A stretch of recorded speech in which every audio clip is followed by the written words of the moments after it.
This is a Squiz podcast. We're your shortcut to being informed. Squiz Kids! It's your daily news fix. Fun, free, fresh.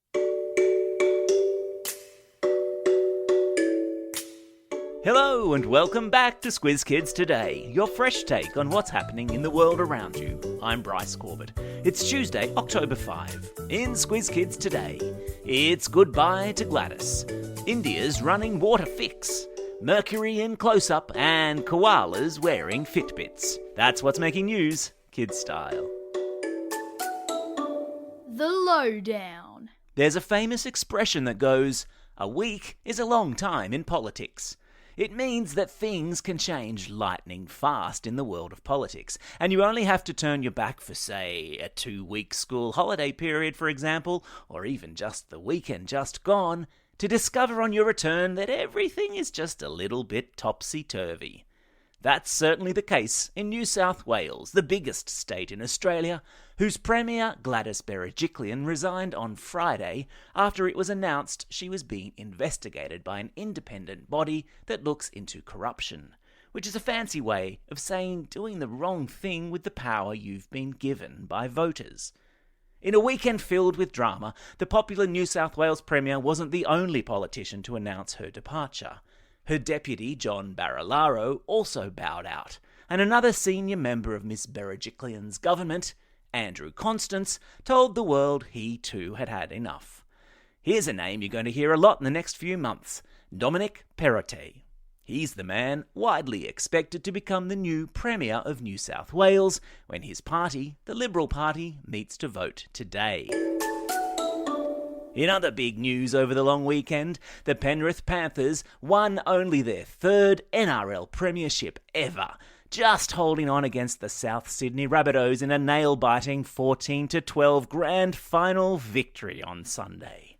And the streets of Western Sydney exploded in celebration. Yeehaw!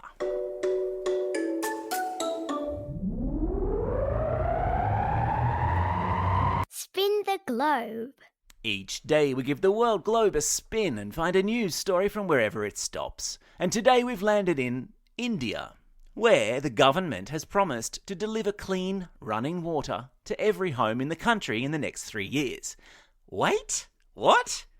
Houses in India don't already have clean running water coming out of taps? India is one of the biggest countries in the world. 1.4 billion people live there. That's billion with a B. And in many homes, especially in the countryside, there is no running water.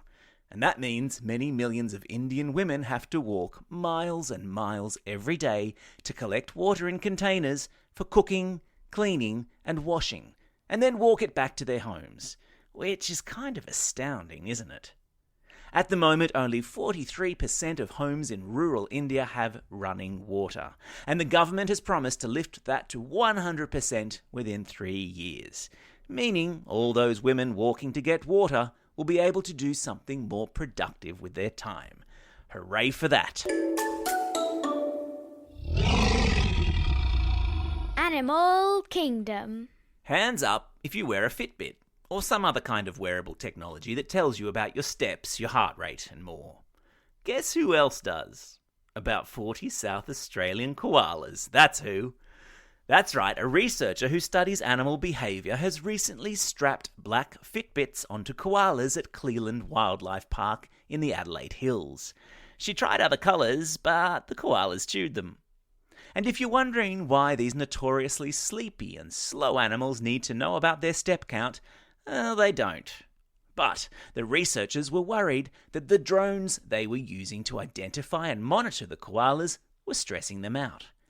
Fitbits allowed researchers to measure the koalas' heart rates while the drones buzzed overhead. The good news? So far, the drones don't seem to bother the koalas at all. And yes, of course, there are some pictures of our cuddly friends in Fitbits in today's episode notes.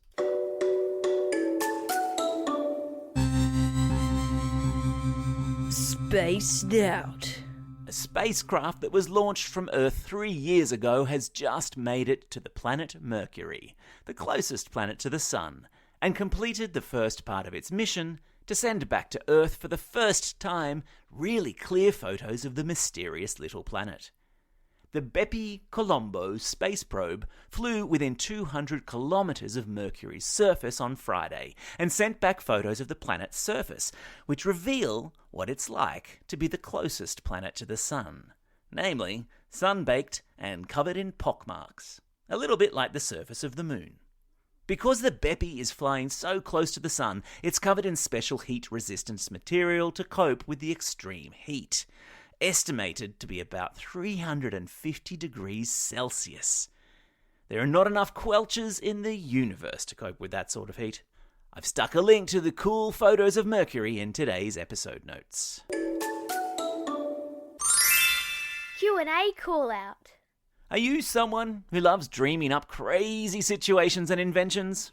Well, best-selling author Andy Griffiths wants to hear your ideas for a new level of his famous treehouse.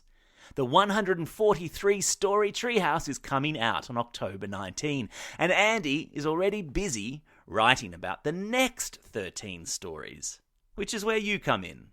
Send in a paragraph and a picture, if you like, describing what your wacky idea for a treehouse level would be. We'll choose the best ones to present to Andy when he takes the Squiz Kids hot seat for a special Squiz Kids Q&A later next week. So, get those creative juices flowing and send your submissions by next Monday to squizkids@thesquiz.com.au.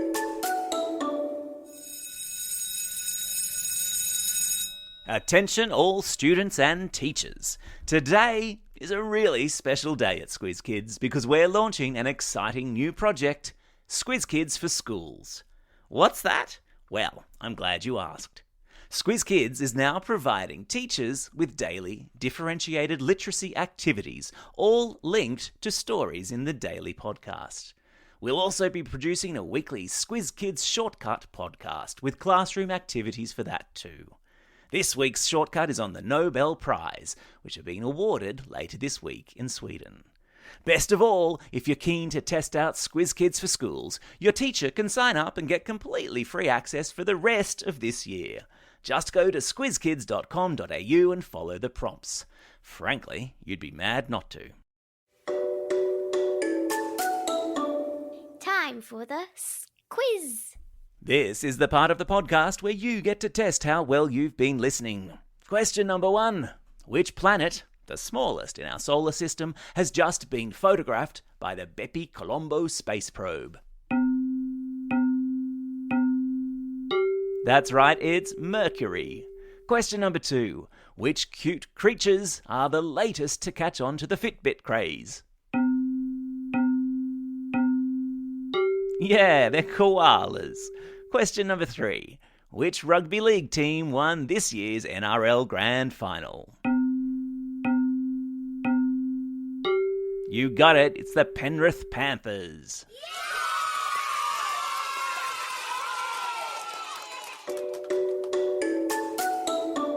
Shout-outs. It's October 5, World Teachers' Day, where around the world teachers are celebrated for the awesome job they do every day. Australia will have its own version of this World Day at the end of the month, but we figure teachers are so cool, they deserve 2 bites of the cherry. So, if you're near a teacher today, let them know how much you appreciate them. It's also a special day for these Squiz Kids celebrating a birthday today. Zoe from Roseville, Olive from Melbourne, Deacon from Townsville, Adam from Sydney, and Puneet from Blacktown. And over the next couple of days, we're going to be giving a lot of belated birthday shout-outs to those kids who celebrated birthdays during the school holidays just gone, and there were a lot of you. So if that was you, make sure you keep listening all this week. Because there's so many, and as a special treat, I thought we'd crank out the old birthday reggae tune. Hit it!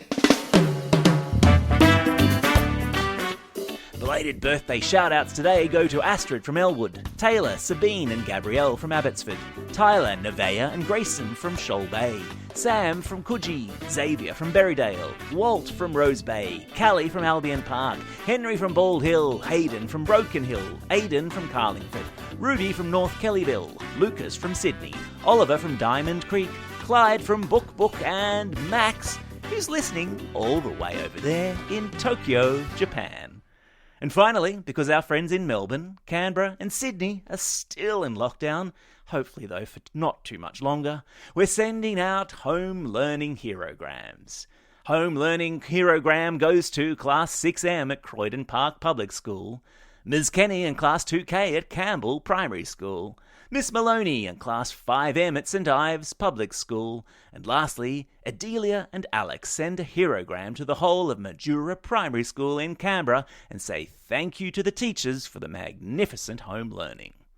Don't forget, if you've got a birthday coming up and you want a shout out, or if you're after a classroom shout out, or you'd like to send a home learning herogram, drop us a line at squizkids@thesquiz.com.au. Well, that's all we have time for. Thanks for listening to Squiz Kids today. We'll be back again tomorrow. In the meantime, get out there and have a most excellent day. Over and out. Squiz Kids is proudly supported by the Judith Neilson Institute for Journalism and Ideas.